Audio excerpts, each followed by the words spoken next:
Good morning, everybody. Thank you for waiting for us, and thank you for sticking around for this second day of the conference proceedings. For those of you who do not know, I'm Niovi Vavula. I'm research assistant at Queen Mary University of London. I'm also a PhD student there. And it is a great pleasure to have here with me today a number of colleagues and friends for this so-called legal panel.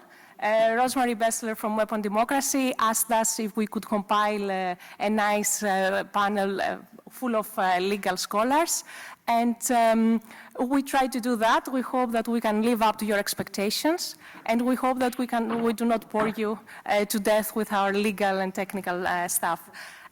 So I will introduce to you our speakers along the way. We have almost 3 hours. We are really lucky to have been granted this time slot.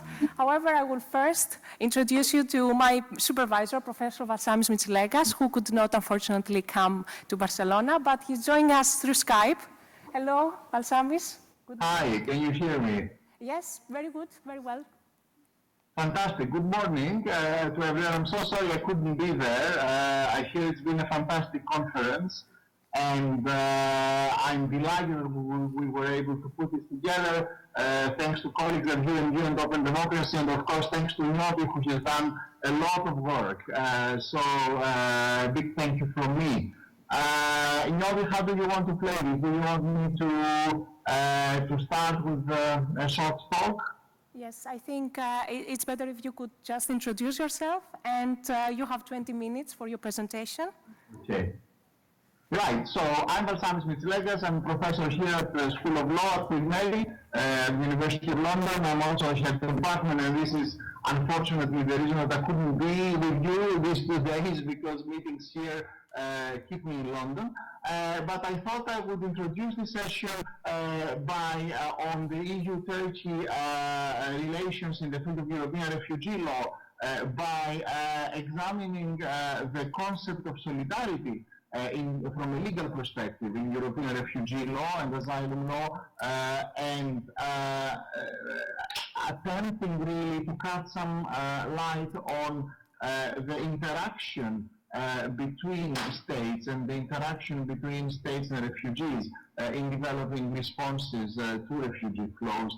And what I'm going to do, because I know that most of the papers involve the external dimension and how the EU is looking outwards with external partners to look at how the current concept of solidarity, if you like, as expressed in European Union law, is not adequate to give sufficient responses to the refugee crisis.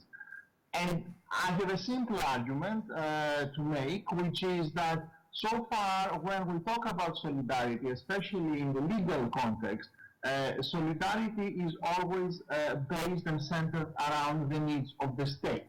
So we talk a lot about burden sharing, which is an expression that I don't like at all.